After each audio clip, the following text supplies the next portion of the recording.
Hello everyone. So today we will be starting a new initiative और basically ये हम लोगों ने जैसे पहले बात की थी इस पे कि हम लोग थोड़ा सा PYQ का एक वैल्यू एडिशन सीरीज स्टार्ट करेंगे और इसी का पार्ट है ये।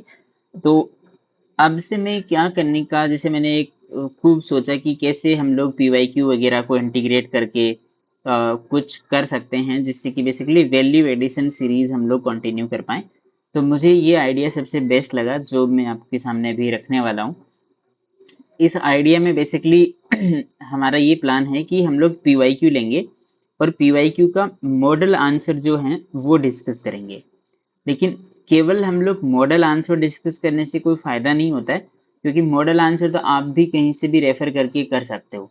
तो हम लोग मॉडल आंसर के साथ साथ में उसकी थीमेटिक कवरेज करेंगे। यानी फॉर एग्जांपल कोई थीम है, लेट से प्लेटो पे कोई थीम है, तो प्लेटो की थीम के ऊपर हम लोग बहुत अच्छे से मतलब उस टॉपिक को कवर करेंगे। फॉर एग्जांपल एजुकेशन थ्योरी है तो उसको बहुत अच्छे से कवर करेंगे, इतना अच्छे से कि अगर कोई क्वेश्चन आता है उस पे तो हम लोग उसको अच्छे से टैकल कर पाएंगे फ्यूचर में भी, और with current linkages, scholarly linkages और वैल्यू एडिशन के साथ में। तो ये जैसे आइडिया मुझे काफ़ी टाइम से था और अब मैं इसको मतलब इम्प्लीमेंट करने का कुछ इस प्रकार से मैंने सोचा है कि हम लोग PYQ को साथ साथ में करते रहेंगे और इससे हमारी दो चीज़ें होंगी। हमारा PYQ पे वैल्यू एडिशन भी हो रहा है और प्लस में हमारा जो थीमेटिक कवरेज है वो भी हो रहा है, राइट। अब इसमें थोड़ा सा एक आपको मैं एक डिस्क्लेमर भी दूंगा, वो हम लोग आगे देंगे कि क्या कैसे करना है। लेकिन हम लोग ये एक्सरसाइज कर क्यों रहे हैं इस पे थोड़ा सा बात करना ज़रूरी है, क्योंकि देखो अभी मैं कोई एक कोचिंग के साथ में एसोसिएटेड था और उसमें मैं लाइक कॉपीज इवेलुएट कर रहा था। तो उसमें मैंने एक कई ऑब्जर्वेशंस करे, मैंने अपने ग्रुप पर भी बताए, मेरे टेलीग्राम ग्रुप पे मैंने शेयर किया कि क्या क्या अभी ट्रेंड्स चल रहे हैं PSIR में, मार्क्स वगैरह के ट्रेंड्स और वो सारी चीज़ें। तो उनमें मुझे एक कॉमन ऑब्जर्वेशन ये लगा कि everyone is using same content, right. Utkarsh Dwivedi sir का कंटेंट हो या SR मैम का कंटेंट हो, या फिर जैसे प्रीति मैम जो है उनका कंटेंट हो, है ना। जैसे चार पांच टॉपर्स जो फेमस हैं सब उनका ही नोट्स जो है वो रेफर करे जा रहे हैं। और उससे एक सिमिलरिटी आ गई है कि मतलब everyone is writing same things. For example अगर मुझे कोई टॉपिक है तो उस पे मतलब इंट्रोडक्शन लिखना होगा तो ऑलमोस्ट 80% से 85% बच्चे सेम ही सोचेंगे उस पे, है ना, क्योंकि वो कंटेंट ही सेम है सबके पास में। तो अब हमको थोड़ा सा डाइवर्सिफाई करना पड़ेगा क्योंकि यूपीएससी इसको रिवॉर्ड नहीं कर रहा है, और इसीलिए PSIR का जो ट्रेंड है वो कहीं ना कहीं आप मार्क्स के ट्रेंड में देख सकते हो कि कम पड़ रहा है ना। जैसे अभी रिसेंट के टॉपर्स में आप देखोगे तो थोड़ा सा ये भी देखने को मिला है कि उन्होंने थोड़ा सा कंटेंट डाइवर्सिफाई किया। जैसे आप दमनप्रीत अरोड़ा मैम की कॉपी है, उनकी कॉपी देखोगे तो उनकी 299 नंबर है। तो उनकी कॉपी में आप ये काफ़ी ऑब्जर्वेशन कर सकते हो कि कुछ मामलों में उन्होंने नया कंटेंट यूज किया है और शायद इसलिए उनको रिवॉर्डिंग भी रहा होगा। हालांकि ऐसा नहीं है कि केवल नया कंटेंट यूज करने की वजह से उनको नंबर मिले, उसके पीछे और भी फैक्टर्स हैं, उनको हम बाद में डिस्कस करेंगे। लेकिन हमारा पॉइंट वो है कि हमारे पास में कुछ न्यू एडिशंस होने चाहिए, नए एग्जाम्पल्स होने चाहिए, करंट से लिंकेजेस होने चाहिए और प्लस में स्कॉलरली लिंकेजेस भी होने चाहिए। और बहुत सारे बच्चे इसमें लैग करते हैं तो हम लोग इन सब पे डिस्कस करेंगे। अब आपको मैं एक डिस्क्लेमर ये दे दूं कि मैंने जो मॉडल आंसर्स यूज किया है, मतलब मैं खुद बना रहा हूँ वो एक्चुअल में, तो वो जो मैं बना रहा हूँ उसमें मैं AI का भी यूज कर रहा हूँ, उसमें मेरी इंटेलिजेंस का भी यूज कर रहा हूँ, उसमें मैं कई सोर्सेज जो हैं, जो कन्वेंशनल सोर्सेज है वहां से भी कुछ कंटेंट है वो लिंक कर रहा हूँ, है ना। तो मैं इसमें बहुत सारे मल्टीपल सोर्सेज को लिंक करके आपको वो आंसर दे रहा हूँ। हालांकि उसमें AI का भी अच्छा खासा रोल है, आई एम एडमिटिंग दिस, और मेरे को लगता है कि ये जरूरी है और ये एसेंशियल है। अगर मैं अपनी प्रिपरेशन की बात करूँ तो मैं भी उसमें बहुत अच्छा खासा AI का यूज करता हूँ और everyone is doing this, right. तो बहुत सारे बच्चों को इस चीज से दिक्कत होती है कि आपने AI का यूज किया है अपने आंसर्स को बनाने में। यस मैंने किया है और आई एम सेइंग कि आपको भी करना चाहिए, क्योंकि अभी नीड है वो उस टाइम की। तो अगर आप मॉडर्निटी के साथ में या जैसे आप जो इनोवेशंस चल रहे हैं उनके साथ में नहीं रहोगे तो आप आउटडेटेड हो जाओगे, है ना। तो अगर जैसे एआई की मदद से या लेट से कोई टेक्नोलॉजी ए है उसकी मदद से अगर आप 3 टाइम एफिशिएंट हो सकते हो या 4 टाइम एफिशिएंट हो सकते हो और आप इन जनरल 1 टाइम एफिशिएंट रहते हो तो आप खुद देख सकते हो कि जो 3 टाइम एफिशिएंट है वो ज़्यादा प्रोग्रेस करेगा, है ना। तो it is as simple is this कि आपको यूज करना पड़ेगा उस टेक्नोलॉजी को। और मैंने भी इसमें किया है तो I M admitting this very openly, right. अब हम लोग स्टार्ट करते हैं। जैसे आज मैंने एक क्वेश्चन लिया है जो अभी बहुत ही करंट लिंकेजेस से ड्राइव्ड है और ये कंटेम्प्रेरी क्वेश्चन यूपीएससी ने पूछा 2024 के अंदर कि D globalisation is displacing globalization. तो इस क्वेश्चन को हम जब सोचते हैं इन जनरल तो क्या हमारे दिमाग में आता है कि कैसे डी ग्लोबलाइजेशन जो है वो ग्लोबलाइजेशन के ऊपर ओवरटेक कर रहा है, इसके ऊपर हमको लिखना है। अब इसमें हमारे पास में जो पॉइंटर्स होने चाहिए वो डी ग्लोबलाइजेशन के ऊपर होने चाहिए और कैसे ग्लोबलाइजेशन जो है वो डिस्प्लेस हो रहा है उस पे होने चाहिए, है ना। अब बहुत सारे बच्चों को इसमें कंटेंट की कमी होती है, एक रीजन ये भी है इस क्वेश्चन को चूज करने का। दूसरा, ये क्वेश्चन करंट लिंकेजेस से ड्राइव्ड है और ऑब्जर्वेशनल क्वेश्चन है, आपको ऑब्जर्व करना पड़ेगा इसमें, है ना। और ये क्वेश्चन ऐसा भी है जिसमें बहुत सारे स्कॉलरली लिंकेजेस लगेंगे और ऐसे स्कॉलर्स लगेंगे जो आपने शायद, क्योंकि बहुत ही कन्वेंशनल वे में हम उन थिंकर्स के नाम नहीं सुनते हैं क्योंकि ये बहुत नया कॉन्सेप्ट है तो नए स्कॉलर्स हैं इस पे, है ना। तो इस क्वेश्चन को हम लोग जब सोचते हैं तो कैसे सोचते हैं, क्या इसका स्ट्रक्चर होगा, हम स्ट्रक्चरिंग कैसे करेंगे, हम लोग इसका इंट्रोडक्शन कैसे लिखेंगे, हम लोग इसका कंक्लूजन कैसे लिखेंगे, इन सारी चीजों पे हम लोग डिस्कस करेंगे। लेकिन इससे भी इम्पोर्टेंट चीज एक और है, वो ये है कि हम लोग जो ये थीम है, एक नई थीम डेवलप हो रही है जो कि डी ग्लोबलाइजेशन की है और इस थीम के ऊपर कंटेंट डेवलप करने की कोशिश करेंगे। इस सेशन का उद्देश्य ये कभी नहीं रहेगा कि हम इसका मॉडल आंसर डिस्कस कर रहे हैं। इस सेशन का उद्देश्य ये रहेगा कि हम लोग इस थीम को बहुत अच्छे से कवर कर रहे हैं और इस पे वैल्यू एडिशन हम लोग कर रहे हैं, राइट। तो अब हम लोग चलते हैं अपने मॉडल आंसर की तरफ और जो हमारा वैल्यू एडिशन आंसर हम लोग इसको कह सकते हैं इसकी तरफ। तो हम लोग ने कैसे इसको कवर करना है वो हम लोग डिस्कस करते हैं। जैसे मैं आपको थोड़ा दिखा देता हूँ, ये आंसर मैंने जानबूझ के बड़ा बनाया है इसको कि मतलब हम लोग इससे सीख पाए। मैं चाहता तो इसको एकदम वर्ड लिमिट के अंदर हाथ से लिख करके दे सकता था, बट उससे हमारा ना तो वैल्यू एडिशन उतना अच्छे से हो पाता, ना हमारा ये पूरा थीम कवर हो पाता। क्योंकि देखो यहाँ थीम जो है वो ग्लोबलाइजेशन नहीं है, ये थीम जो है वो डी ग्लोबलाइजेशन है ना। डी ग्लोबलाइजेशन की थीम पे क्वेश्चन रिपीट होगा, अगर अब फ्यूचर में क्वेश्चन रिपीट होगा। जैसे फॉर एग्जांपल अगर मैं आपको बताऊं तो अभी जैसे डी ग्लोबलाइजेशन पे ये क्वेश्चन तो आ गया, अब ये तो एज इट इज तो रिपीट होने से रहा। अब इस क्वेश्चन को रिफ्रेम करें तो हम लोग ऐसे कर सकते हैं कि interrogation of globalization from developed countries, या वो इंटरनल बैकलेस फेस कर रहे हैं, जो ग्लोबलाइजेशन की जो स्प्रीड है या जो ग्लोबलाइजेशन का जो मूवमेंट है वो बैकलेस फेस कर रहा है इन डेवलप्ड कंट्रीज या वर्ल्ड ओवर में वो बैकलेस फेस कर रहा है, ऐसे उसको घुमा करके वो पूछेगा। लेकिन उसका थीम और उसका कंटेंट जो है वो डी ग्लोबलाइजेशन ही रहेगा, है ना। तो हम लोग इसको बहुत ही कॉम्प्रिहेंसिवली कवर करने की कोशिश करेंगे। चलो अब हम लोग स्टार्ट करते हैं।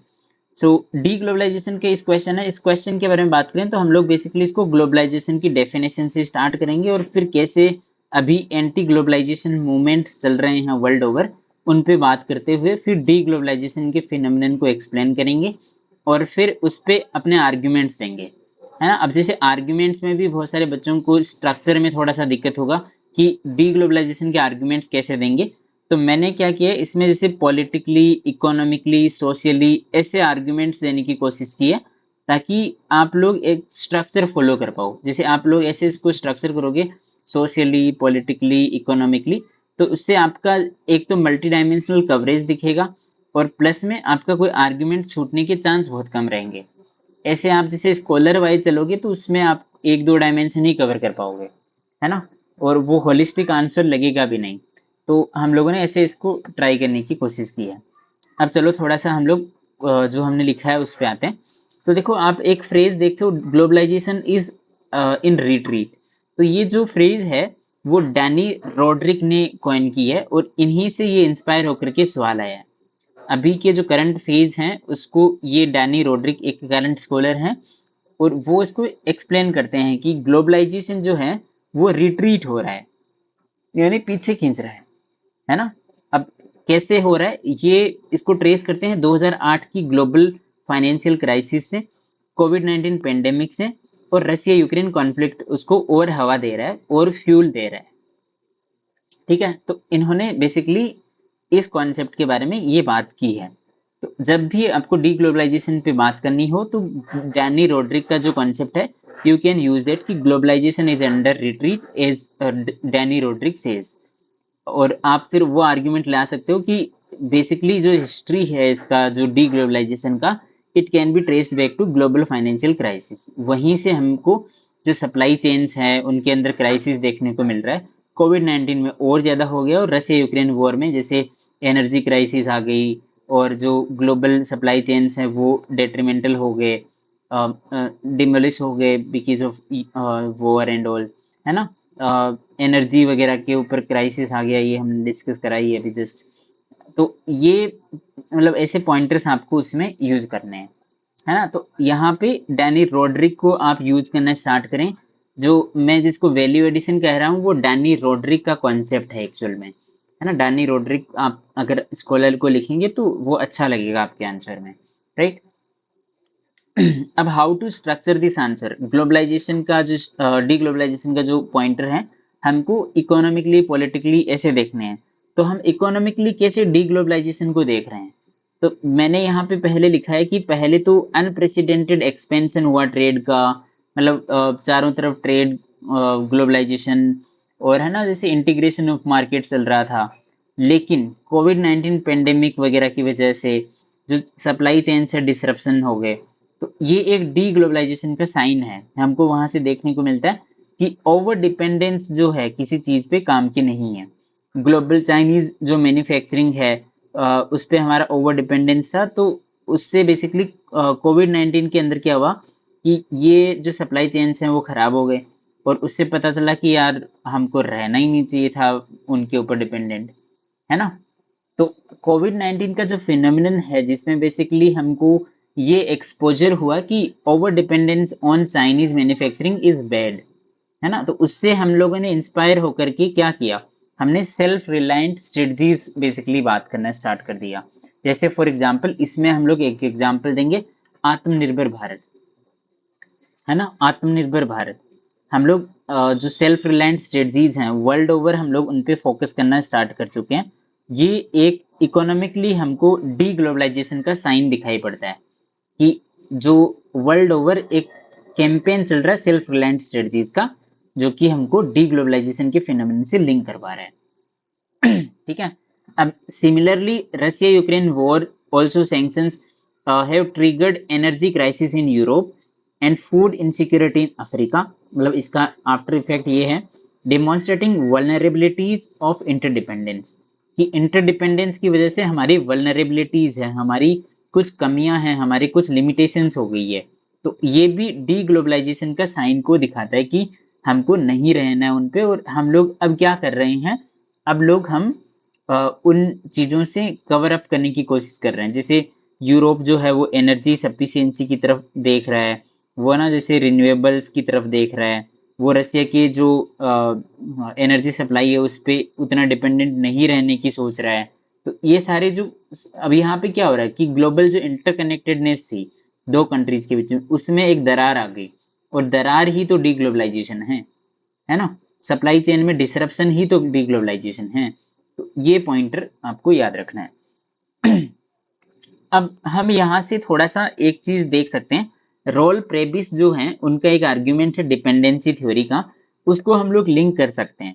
तो जब हम कहते हैं स्कॉलरली लिंकेजेस, तो रॉल प्रेबिस का लिंकेज कर सकते हैं, जिन्होंने वार्न किया था कि एक्सेसिव रिलायंस जो है ग्लोबल सप्लाई चेन्स पे, वो हमेशा ही डेट्रीमेंटल होती है, वो हमें डिपेंडेंसी की ओर ले जाती है।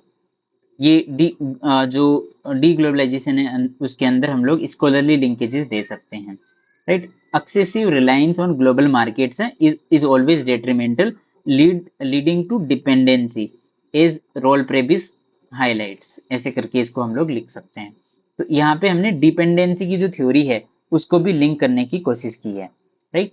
तो हम लोग कहते हैं ना कि जैसे स्टैटिक के अंदर हम लोग स्कॉलरली लिंकेजेस घुसाने हैं, ऐसे इंटरलिंकेजेस करने, तो वो ऐसे ही इसी चीज की हम बात करते हैं जनरली।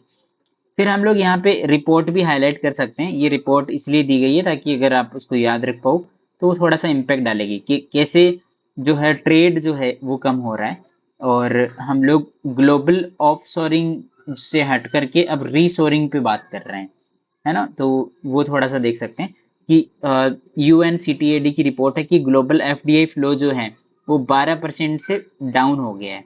तो ये भी एक साइन है कि हमारी इंटरकनेक्टेडनेस है वो कम हो रही है, राइट। और ये आर्ग्यूमेंट बहुत इंपॉर्टेंट है कि ग्लोबल कैंपेन चल रहा है, एक कैंपेन चल रहा है रीशोरिंग पे और नियर शोरिंग पे या फ्रेंड शोरिंग पे। ये क्या है, ये थोड़ा सा देख लेना। फ्रेंड शोरिंग रीशोरिंग क्या है?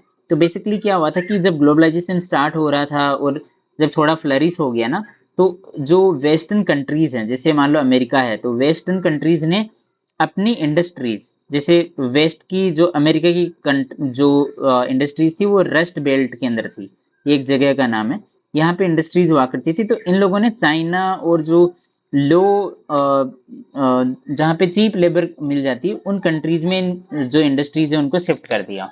क्यों? क्योंकि इनको चीप लेबर चाहिए था, तो फायदा ज्यादा हो जाता है ना, कैपिटल जनरेशन ज्यादा हो जाता। अब इन्होंने कर तो दिया, लेकिन इससे क्या हुआ, इंडस्ट्रीज तो यहाँ शिफ्ट हो गई। अब यहाँ जो वेस्ट है इसके अंदर प्रॉब्लम होना स्टार्ट हो गई, इसमें जॉब लॉस होने लगी, क्योंकि इंडस्ट्रीज तो रही नहीं है ना, जॉब लॉस होने लग गई। इसमें जो GDP है उसके अंदर थोड़ा सा डाउनफॉल हमको देखने को मिला। FDI जो थी वो सारी इधर शिफ्ट होने लग गई।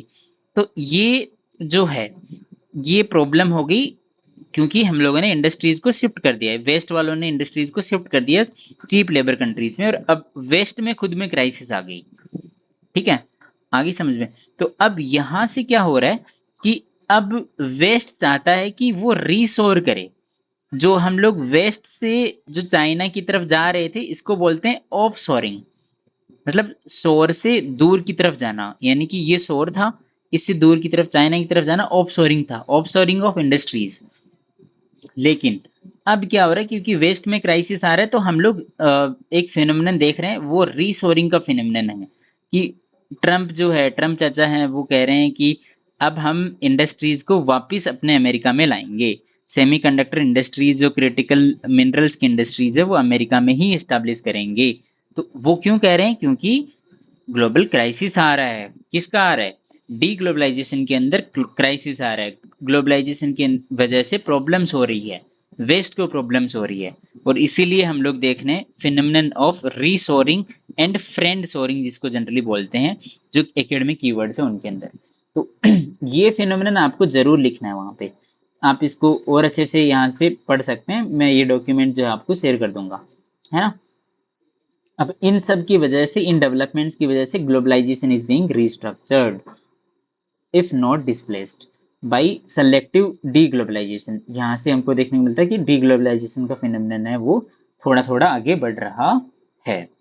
ये हमारा इकोनॉमिक डायमेंशन हुआ, है ना। हमने देखा कि इसमें कैसे इकोनॉमिकली जो डीग्लोबलाइजेशन हम देख रहे हैं, जिसमें बेसिकली FDI का फ्लो कम हो रहा है ना। रीशोरिंग वाला फिनोमिनन हमने देखा, इसमें जो कोविड-19 पेंडेमिक है उसकी वजह से सप्लाई चेन डिसरप्शन हो गया है, चाइना की मैन्युफैक्चरिंग पे ओवर डिपेंडेंस का हम लोग रिवील हो गई है कि ये डेट्रीमेंटल है। सेल्फ रिलायंट स्ट्रेटजीज हम लोगों को देखने को मिल रही है, जैसे आत्मनिर्भर भारत। तो इवन अमेरिका फर्स्ट हम लोग इसके अंदर लिख सकते हैं। तो ये सारी स्ट्रेटजीज भी दर्शाती है कि ग्लोबल जो इंटरकनेक्टेडनेस थी उसके ऊपर हमारा विश्वास कम हो गया है ना। तो ये इकोनॉमिक डायमेंशन थी। अब हम चलते हैं पॉलिटिकल डायमेंशन की तरफ। आई होप आपको ये इकोनॉमिक डायमेंशन वाला समझ में आया होगा। अब देख सकते हो आप इसमें कितने कॉन्सेप्ट हमने समझ लिए। हम लोग अगर मॉडल आंसर डिस्कस करना होता तो सीधा सीधा निकल जाते इससे, लेकिन हम लोगों को कॉन्सेप्चुअल क्लैरिटी भी बिल्ड करनी है, और साथ में जो रीशोरिंग जैसे करंट फिनोमिनन है, और जैसे यूएनसीटीएडी वाला रिपोर्ट है, ऐसे कुछ वैल्यू एडिशन जैसे रशिया यूक्रेन वॉर का एग्जाम्पल कैसे फिट करना है, डिपेंडेंसी थ्योरी को कैसे फिट करना है, ये सारी चीजें हमको सीखनी है। ये सारी चीजें हमको वहां पे अपने आंसर में यूज करना है ताकि हमारे अच्छे नंबर आए, है ना, और हम लोग 300 प्लस का सपना देख पाए, है ना। ऑल राइट, चलो आगे बढ़ते हैं। अब हम चलते हैं पॉलिटिकल डायमेंशन की तरफ, कि पॉलिटिकली कैसे ग्लोबलाइजेशन जो है वो डिसइंटीग्रेट हो रहा है, और डी ग्लोबलाइजेशन का फिनोमिनन है वो हमको देखने को मिल रहा है ना। डी ग्लोबलाइजेशन का फिनोमिनन हमको कैसे देखने को मिल रहा है, पॉलिटिकल एंगल से।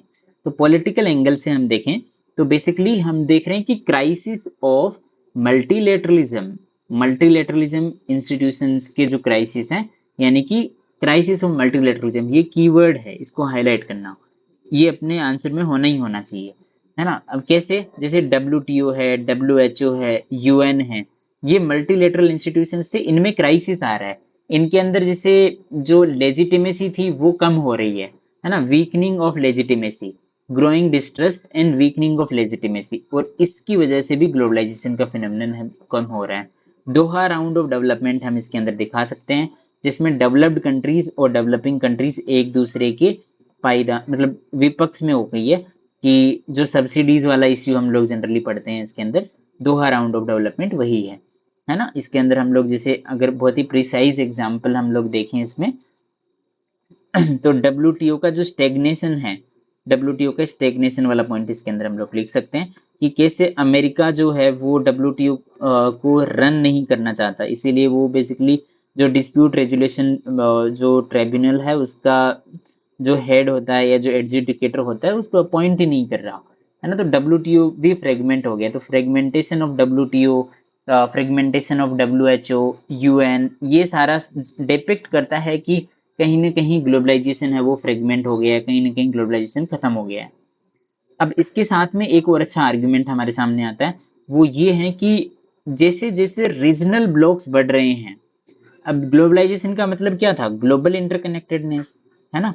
अब यहाँ हम देख रहे हैं कि रीजनल इंटरकनेक्टेडनेस ज्यादा बढ़ रही है, जब छोटे छोटे ये ग्लोबल इंटरकनेक्टेडनेस, अब इसमें छोटे छोटे ब्लॉक्स हैं वो इमर्ज हो रहे हैं, तो इसका मतलब ग्लोबलाइजेशन जो बड़ा आइडिया था वो तो फ्रेगमेंट हो रहा है, तो यानी डी ग्लोबलाइजेशन का फिनोमिनन हो रहा है ना।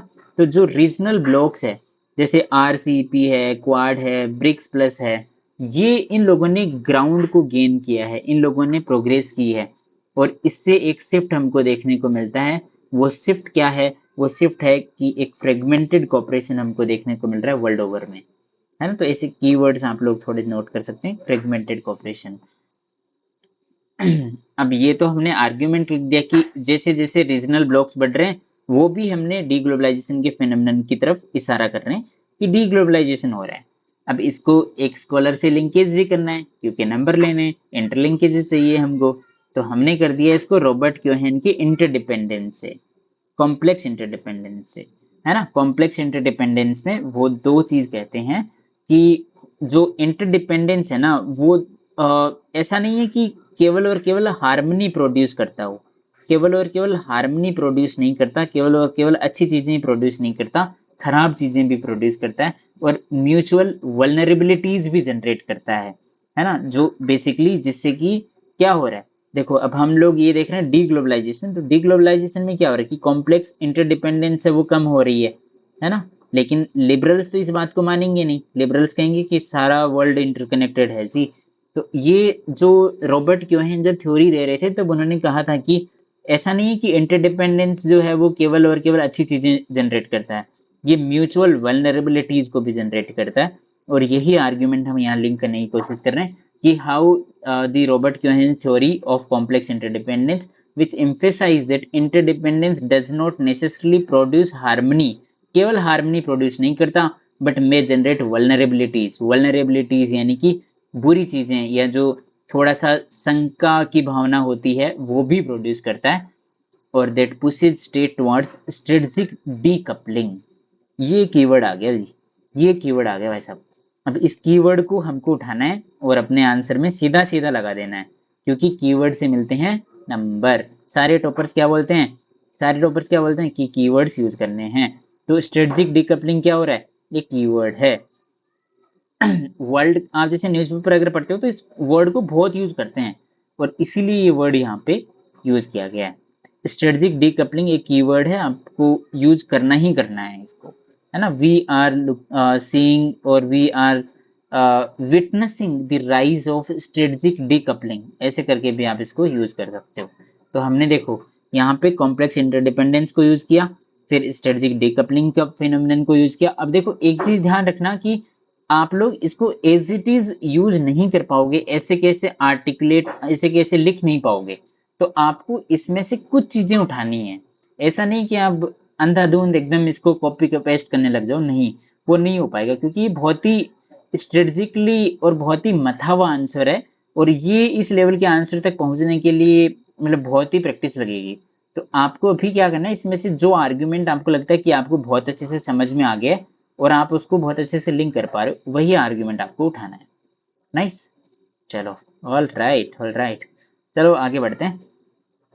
अब देखो पॉलिटिकली हम बात कर रहे हैं, हमने देखा कि मल्टीलेटरलिज्म में क्राइसिस है भाई साहब, रीजनल ब्लॉक्स बढ़ रहे हैं भाई साहब। दो रीजन हमने देख लिए, एक रीजन, दूसरा रीजन लिंक भी कर दिया। तीसरा रीजन हम चलते हैं, वो है कि राइजिंग प्रोटेक्शनिज्म, प्रोटेक्शनिस्ट पॉलिसीज बहुत बढ़ रही है। जैसे अमेरिका फर्स्ट, ट्रम्प चाचा कह रहा है कि मैं अमेरिका में किसी को घुसने नहीं दूंगा, है ना। भारत के अंदर हम लोग कह रहे हैं कि हम लोग आत्मनिर्भर बनाएंगे, तो ये सब क्या है, प्रोटेक्शनिस्ट पॉलिसीज हैं। इधर ईयू कह रहा है कि मेरे को बॉर्डर एडजस्टमेंट मैकेनिज्म लाना है, कि मैं किसी को ऐसे कार्बन वार्बन नहीं लाने दूंगा मेरे बॉर्डर्स के अंदर में, अगर लाएगा तो उस पर टैक्स लगाऊंगा। तो ये सारी चीजें क्या हो रहा है, ये प्रोटेक्शन ही तो कर रहे हैं अपने बॉर्डर्स का, कि हमारे बॉर्डर्स पे क्या चीज आएगी क्या नहीं आएगी हम डिसाइड करेंगे। तो राइज ऑफ प्रोटेक्शनिज्म ये कीवर्ड है, आना चाहिए। US trade, US China trade war अभी चल रहा है, अभी ट्रम्प ट्रम्प जो है वो टेरिफ टेरिफ खेल रहा है, तो ये टेरिफ वॉर भी लिखो, टेरिफ वॉर्स, है ना। ट्रम्प इंड्यूस टेरिफ वॉर है, ऐसे लिख दो इसको। ईयू का कार्बन बॉर्डर एडजस्टमेंट मैकेनिज्म वाला लिख दो। इंडिया का restrictions on digital data flow वाला पॉइंट आ सकता है इसमें, कि कैसे इंडिया ने डाटा लोकलाइजेशन का फिनोमिनन है वो दिखाया अपने डिजिटल डाटा प्रोटेक्शन एक्ट के अंदर, वो भी कहीं ना कहीं सिक्योरिंग ऑफ बॉर्डर्स है। तो अब इस क्वेश्चन में आप चीज देख रहे हो, डी ग्लोबलाइजेशन, ऐसा नहीं कि ग्लोबलाइजेशन जो है उसका कम होना ही है। जो बॉर्डर्स अगर हम स्ट्रॉन्ग कर रहे हैं ना, बॉर्डर्स को स्ट्रॉन्ग करने का मतलब है कि हम लोग फ्लो जो है उसको जो ये मान लो ये इंडिया है, इसमें बॉर्डर को हम लोग एकदम सीज कर दे रहे हैं, या बॉर्डर्स को एकदम रेगुलेट कर दे रहे हैं, मतलब आउटफ्लो नहीं हो रहा ना इनफ्लो हो रहा है ना। तो आउटफ्लो और इनफ्लो दोनों नहीं हो रहा है, तो दोनों नहीं हो रहा है इसका मतलब रेगुलेट हो रही है चीजें, ग्लोबलाइजेशन में कमी आ रही है, और उसको ही डीग्लोबलाइजेशन के फिनोमिनन से डायरेक्टली लिंक कर सकते हैं, है ना। आया समझ में। पॉलिटिकल डायमेंशन में हमने क्या क्या देखा, एक तो क्या क्या देखा बताओ, क्राइसिस ऑफ मल्टीलेटरलिज्म, दूसरा रीजनल ब्लॉक्स, तीसरा तीसरा हमने क्या देखा, राइज ऑफ प्रोटेक्शनिस्ट पॉलिसीज। तीन चीजें हमने देखी, तीन आर्गुमेंट आपको इसमें पता होने चाहिए, तो ये तीनों आर्गुमेंट आप इसमें देख सकते हो।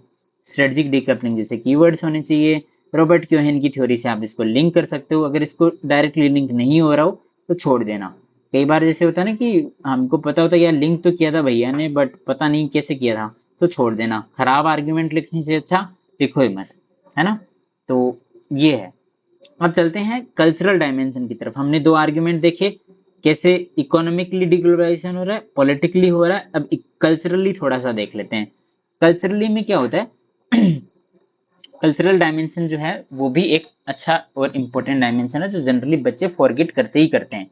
जब डीग्लोबलाइजेशन का क्वेश्चन आता है तो हम लोग बस पॉलिटिकल और इकोनॉमिक लिख के छोड़ देते हैं, कल्चरल भूल जाते हैं, बट ऐसा नहीं है। चलो मैं एक सेकंड में पानी पी लेता हूँ।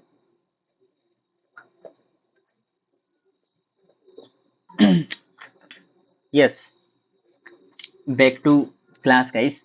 तो कल्चरल ग्लोबलाइजेशन में बेसिकली हम लोग देखते हैं कि ग्लोबलाइजेशन का जो इनिशियल एम था ना, वो ये था कि हम कॉस्मोपॉलिटन वर्ल्ड ऑर्डर बनाएंगे, सारा वर्ल्ड है एक फैमिली की तरह रहेगा, ग्लोबल सोसाइटी की जो कल्पना है वो उसकी उसको साकार कर देंगे, ऐसे कुछ, हाँ मतलब ना, ऐसे बढ़िया फैंसी उसने चित्र दिखाए थे हमको, एक इमेज बना दी थी। लेकिन अब हम देख रहे हैं कि वर्ल्ड ओवर में एक बैकलेस मूवमेंट चल रहा है। बैकलेस का मतलब है कि उसको फटका पड़ रहा है, जैसे उसने सोचा तो ऐसे था, बट ये ऐसे कर दिया इसको, क्योंकि चारों तरफ से मूवमेंट्स आना स्टार्ट हो गए, है ना। तो ग्लोबल फटका पड़ना जिसको कहते हैं, वो हो गया इसके साथ। अब वो कैसे कैसे हुआ है, जैसे फॉर एग्जांपल इसमें हम लोग आर्ग्यूमेंट्स देखेंगे, और अच्छे आर्ग्यूमेंट्स हैं। आइडेंटिटी पॉलिटिक्स हम देख रहे हैं कि चारों तरफ बढ़ रही है। जैसे फॉर एग्जांपल ट्रम्प चाचा है, वो पर्टिकुलर आइडेंटिटीज से अपील करते हैं। इंडिया में मोदी जी हैं, वो पर्टिकुलर जैसे आइडेंटिटीज से, सॉरी, मोदी जी को कुछ नहीं कहेंगे हम लोग, हम लोगों को जेल वेल नहीं जाना है भाई। तो yes, jokes apart, but yes, India में भी जैसे आइडेंटिटी पॉलिटिक्स, जैसे हिंदुत्व पॉलिटिक्स है वो आइडेंटिटी पॉलिटिक्स है ना। ऐसे ही इटली वगैरह के अंदर आइडेंटिटी पॉलिटिक्स चल रहा है। हर जगह आइडेंटिटी पॉलिटिक्स वर्ल्ड ओवर हमको देखने को मिल रहा है। तो कहीं ना कहीं वो भी कल्चरल बैकलेस है ग्लोबलाइजेशन के लिए, कि एक होमोजेनियस आइडेंटिटी बनानी थी हमको, बट ऐसा नहीं हो रहा। यूएसए के अंदर अगर हम देखना चाहें, तो वहां पर एंटी ग्लोबलाइजेशन मूवमेंट्स हो रहे हैं, कि हम लोगों के कल्चर को, हम लोगों के जो आइडेंटिटी है उसको प्रोटेक्ट करना है। और माइग्रेशन इतना हो गया है कि मतलब पता ही नहीं चल रहा है यूएसए के अंदर यूएस का कल्चर कौन सा है, इंडिया वहां पे है, मेक्सिको के लोग वहां पर है, अफ्रीका के लोग वहां पर है, मतलब मेल्टिंग पॉट कल्चर हो गया है। तो वो कह रहे हैं कि हमारी आइडेंटिटी को बचाना है। तो ऐसे आइडेंटिटी क्राइसिस वाला जो पॉइंट है वो हमको यहाँ पे लिंक करना है। रिलीजियस नेशनलिज्म वाला पॉइंट जो है, वो आप लोग लिख सकते हो कि वर्ल्ड ओवर रिलीजियस नेशनलिज्म और पॉपुलिज्म के कॉन्सेप्ट में हमको वृद्धि देखने को मिलती है, जो कि कल्चरल डी ग्लोबलाइजेशन की तरफ हमको संकेत देते हैं। अब ब्रेग्जिट रेफरेंडम का आर्ग्यूमेंट बहुत पुराना आर्ग्यूमेंट है, लेकिन बहुत इंपॉर्टेंट आर्ग्यूमेंट है ये। मतलब इस ये तो होना ही होना चाहिए, लेकिन बच्चे इसको जनरली लिख ही देते हैं क्योंकि ये पुराने नोट्स में भी था, है ना। सबके नोट्स में है, उत्कृष्ट द्विवेदी सर के नोट्स में भी है ये। तो ब्रेग्जिट रेफरेंडम वाला point you can write about it, कि ब्रेग्जिट क्या हुआ था। देखो आप लोगों को दिखा दूं, ईयू का एक संगठन है, इससे बेसिकली ब्रिटेन जो है, ब्रिटेन, वो एग्जिट हो गया था, बस यही है ब्रेग्जिट। ये देखो, बी आर से ये लिया, B R E X I T, B R और ई, बी आर फिर आगे वाला ई एक्स आई टी, तो ये ब्रेग्जिट कह दिया इसको। बच्चे कंफ्यूज रहते हैं कि भैया ब्रेग्जिट क्या है। ब्रेग्जिट यही है भाई, कि ब्रिटेन जो है वो ईयू से एग्जिट हो गया, दैट इज ब्रेग्जिट, ठीक है। तो ये फिनोमिनन जो है वो बेसिकली दिखाता है कि कैसे ब्रिटेन ने अपनी आइडेंटिटी, ब्रिटेन ने अपने लोगों की कल्चर, उनको बचाना ज्यादा उचित समझा, और ईयू का जो, या जो इंटीग्रेशन है उसके खिलाफ उसने जाकर के ब्रेग्जिट किया। तो ये एक बहुत ही फेमस एग्जांपल हम लोग यूज करते हैं जनरली, ये आप आराम से यूज कर सकते हैं इसमें। प्लस में वर्ल्ड ओवर हमको देखने को मिल रहा है right wing populism. Right wing populism यानी कि जैसे ट्रम्प चाचा, अगेन हर जगह ट्रम्प चाचा यार, ट्रम्प ट्रम्प ट्रम्प है, ट्रम्प, चलो ट्रम्प को ही यूज करते हैं। राइट विंग पॉपुलिज्म, जैसे ट्रम्प जो है ना, वो राइट विंग पॉलिटिक्स पे बिलीव करते हैं, यानी कि मेक अमेरिका ग्रेट अगेन। तो इसमें क्या हो रहा है कि वो इकोनॉमिक पॉलिसीज पे फोकस कर रहे हैं, वो प्रोपेगेंडा पॉलिटिक्स पे फोकस कर रहे हैं, वो स्लोगनरिंग पे फोकस कर रहे हैं, और ये सारे राइट विंग पॉलिटिक्स के एग्जाम्पल्स होते हैं। जो पॉपुलिस्ट मेजर्स होते हैं, यानी कि हम लोग ऐसा कर देंगे, ऐसा कर देंगे, देश को अमीर बना देंगे, फलाना कर देंगे, वो सब राइट विंग पॉपुलिज्म के प्रोपेगेंडा होते हैं। प्लस में जैसे countries from US to Hungary reflect a desire to defend local sovereignty against global cultural flow। तो rise of local sovereignty या जो डिफेंस ऑफ लोकल सॉवरेनिटी के मूवमेंट्स हैं, उनको हम लोग यहाँ पे कोट कर सकते हैं। ये अच्छा वर्ड है लोकल सॉवरेनिटी, इसीलिए मैंने इसको यहाँ पे इंक्लूड किया है। अब हमको तो पता है, देखो हमको तो नंबर लाने हैं, तो कल हमको स्कॉलर से लिंकेज करना ही करना है भैया। तो हंटिंगटन साहब क्या काम में आएंगे, हैं। हंटिंगटन साहब का क्लेश ऑफ सिविलाइजेशन हमने डाल दिया, कि बहुत सारे ग्लोबली, एक ग्लोबल का एक कल्चर था, या ग्लोबल जो ग्लोबलाइजेशन है उसका एक कल्चर था, और लोकल जो एक कल्चर था। अब इन दोनों में क्लेश हो गया, ठीक है। यही तो क्लेश ऑफ सिविलाइजेशन जो है सैमुअल हंटिंगटन कहते हैं। मतलब एक पार्ट है, वो तो बेसिकली दो सिविलाइजेशन के बीच में कहते हैं कि एक ये सिविलाइजेशन ए, ये बी, इन दोनों के बीच में जो डिफरेंसेस है उनकी वजह से क्लेश ऑफ सिविलाइजेशन होगा। बट अल्टीमेटली यही तो हो रहा है ना, कि एक तो ग्लोबलाइजेशन की सिविलाइजेशन है जो ग्लोबलाइजेशन में मानती है, एक मानती है कि हमारे लोकल कल्चर जो है वो प्रोटेक्टेड रहनी चाहिए। तो इन दोनों में क्लेश ऑफ सिविलाइजेशन हमको देखने को मिल रहा है, तो इससे हमको लिंक करना है।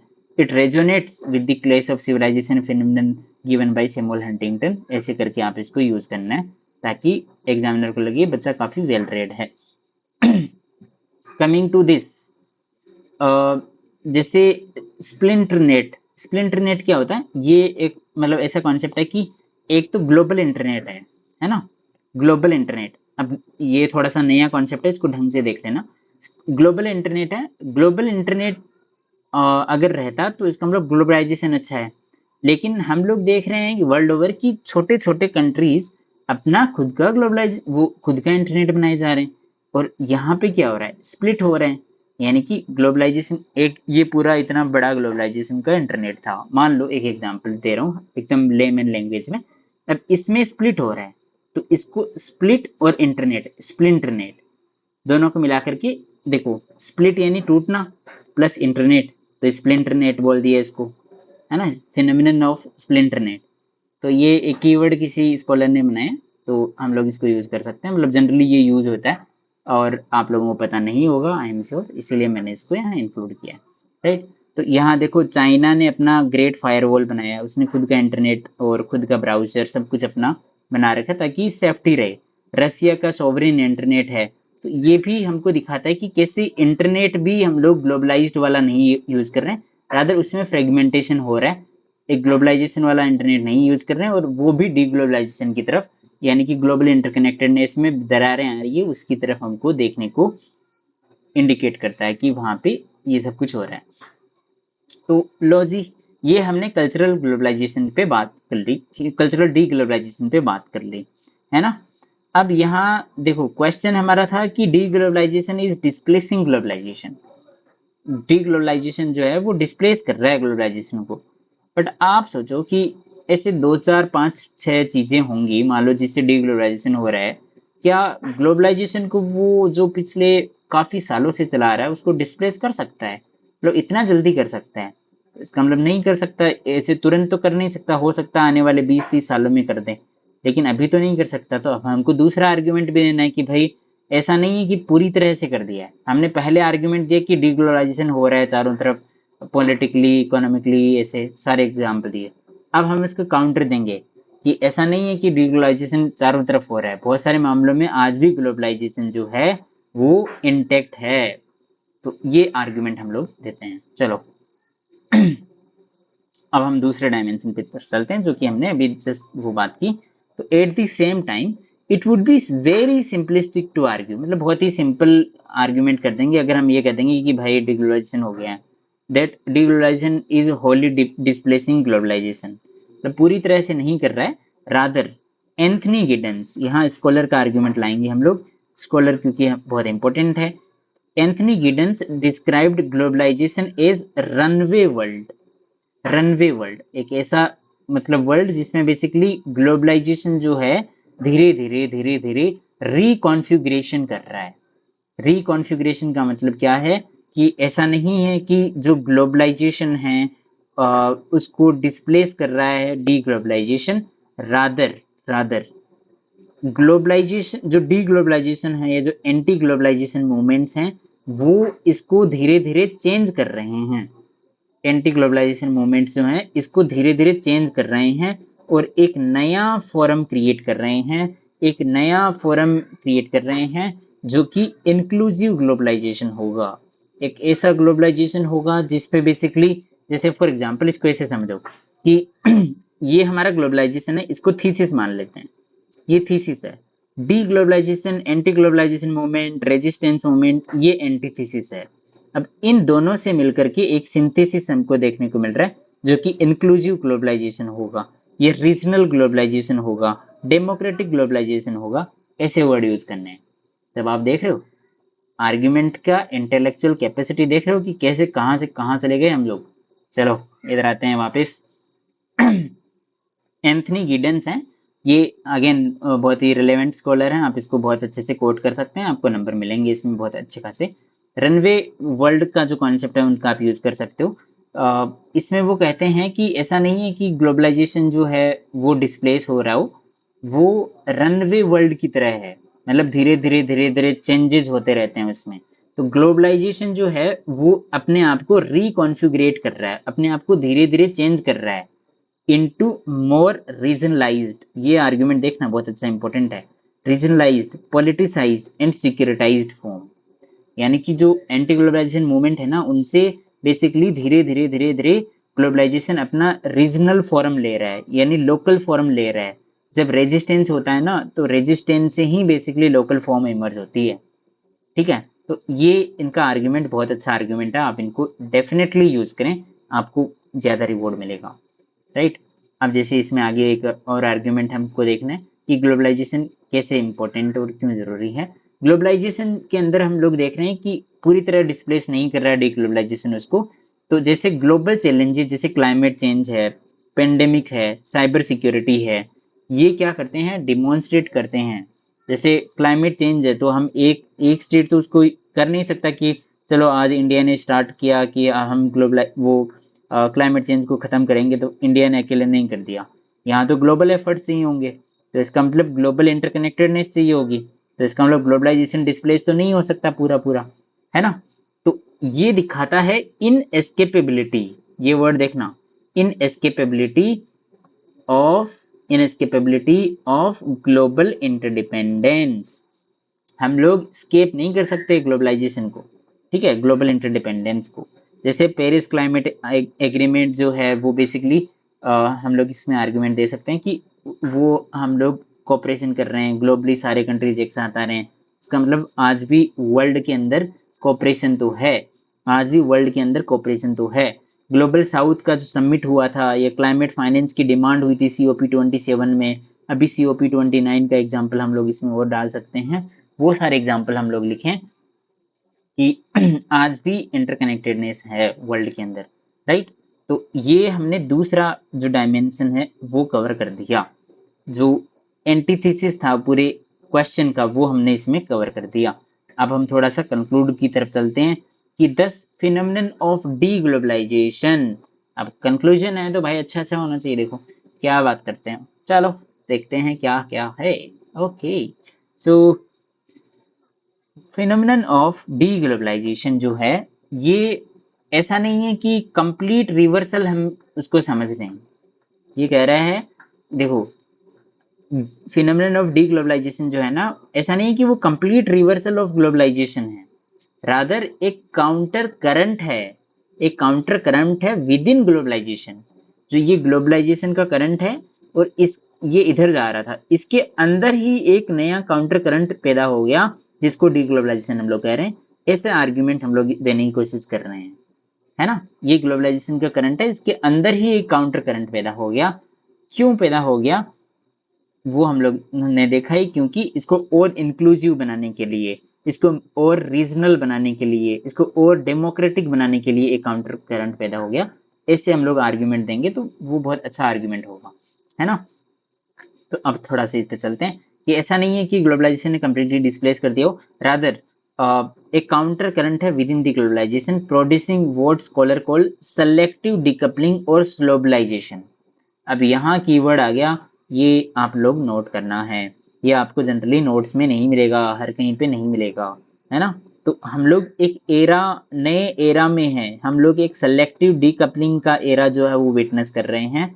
ये आप आर्ग्यूमेंट लिखेंगे कि it is not the case that the phenomenon of deglobalization has totally reversed the globalization altogether, rather we are witnessing an era of selective decoupling और स्लोबलाइजेशन। स्लोबलाइजेशन का फिनोमेनन किसने दिया था, एक इकोनॉमिस्ट है, ताजविन टावर्नर करके उनका नाम है। उन्होंने ये बेसिकली फिनोमेनन दिया है, एक इकोनॉमिस्ट है, उन्होंने दिया है ना। तो आप वो जरूरी नहीं है आप नाम लिखो, लेकिन आप ये स्लोबलाइजेशन वर्ड यूज करना स्टार्ट कर दो। सेलेक्टिव डीकपलिंग वर्ड भी बहुत अच्छा है, इसको भी यूज करना स्टार्ट कर दो अपने आंसर में। तो आज मतलब जैसे वैल्यू एडिशन यही है, देखो स्लोबलाइजेशन का फिनोमिनन है, कैसे हम लोगों ने जैसे दूसरा डायमेंशन दिया उसमें कि आज भी ग्लोबलाइजेशन जिंदा है, तो उस पे आर्ग्यूमेंट्स हमारे पास होने चाहिए, है ना। और फिर हम लोगों ने एक बीच वो आर्ग्यूमेंट लाया कि ऐसा नहीं कि ग्लोबलाइजेशन पूरी तरह से चल रहा है या डी ग्लोबलाइजेशन बिल्कुल नहीं एग्जिस्ट करता। रादर हम एक नया फेज, एक नया एरा इंट्रोड्यूस कर रहे हैं या नया एरा विटनेस कर रहे हैं, जो कि सेलेक्टिव डिकपलिंग का एरा है, स्लोबलाइजेशन का एरा है ना। तो ये बात है, it reflects a new phase, नया फेज चल रहा है, where state attempt to balance benefits of integration, मतलब स्टेट जो है वो बेनिफिट्स ऑफ इंटीग्रेशन को imperative of sovereignty, security and identity के साथ में बैलेंस करने की कोशिश करते हैं।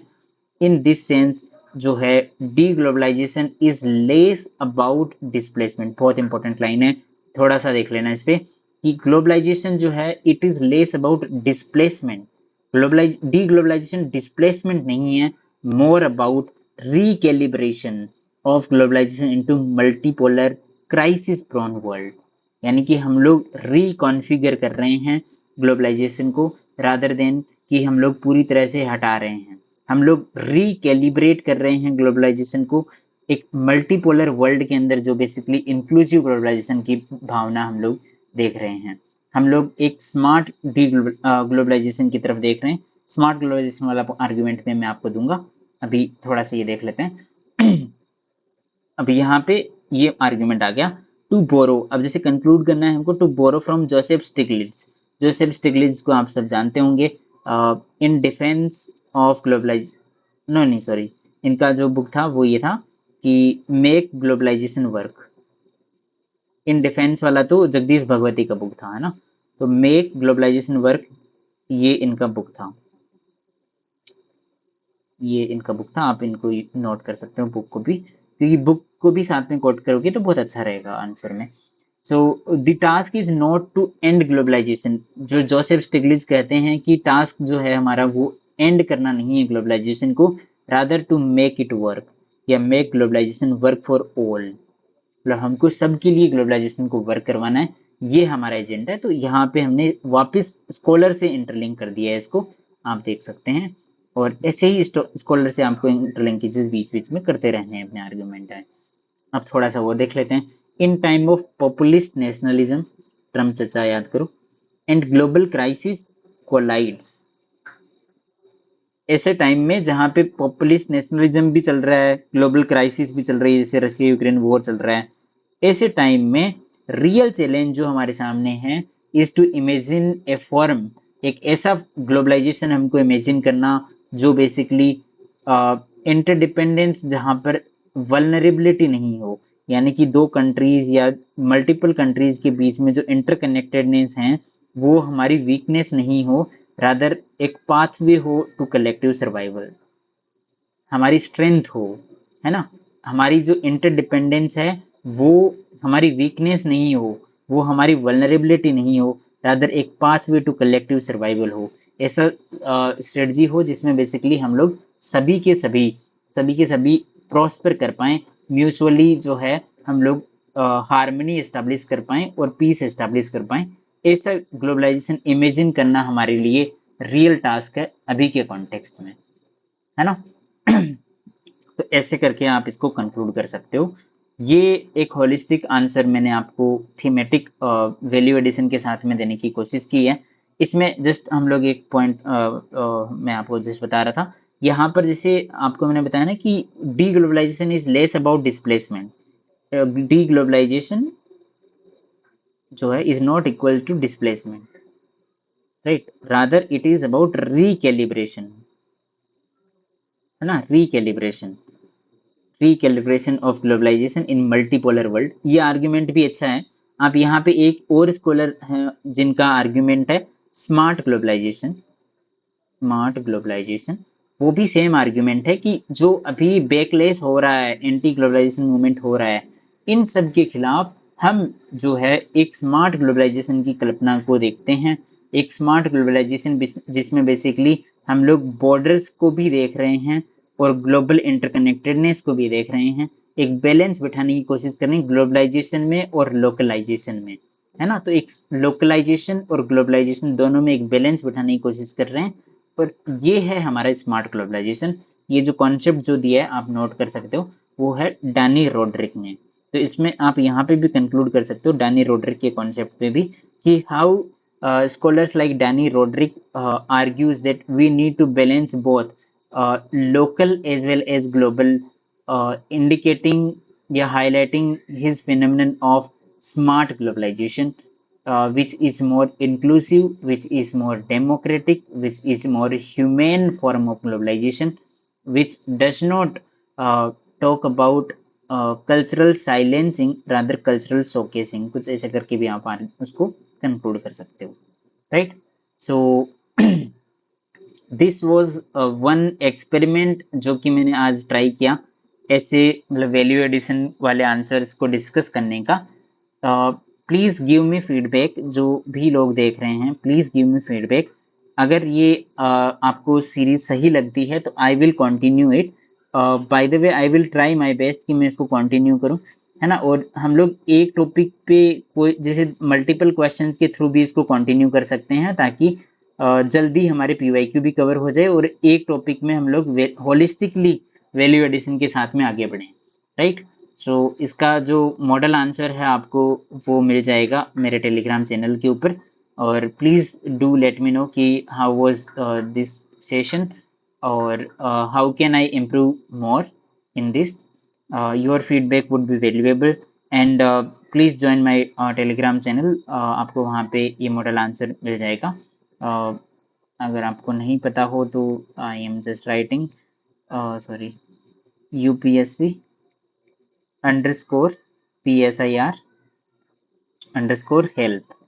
तो आप इस चैनल को ज्वाइन कर सकते हो, है ना। तो इसमें बेसिकली मैं पोस्ट करता रहता हूँ जो करंट के जो लिंकेजेस हैं, और जो न्यूज़पेपर से आप लोगों को एडिशन करना है पीएसआईआर में और इवन इन जीएस में, तो वो भी मैं इसमें एड्रेस करता रहता हूँ। तो you can join this channel. बाकी thank you so much for joining, and stay tuned, stay healthy. We'll meet in another video. Thank you.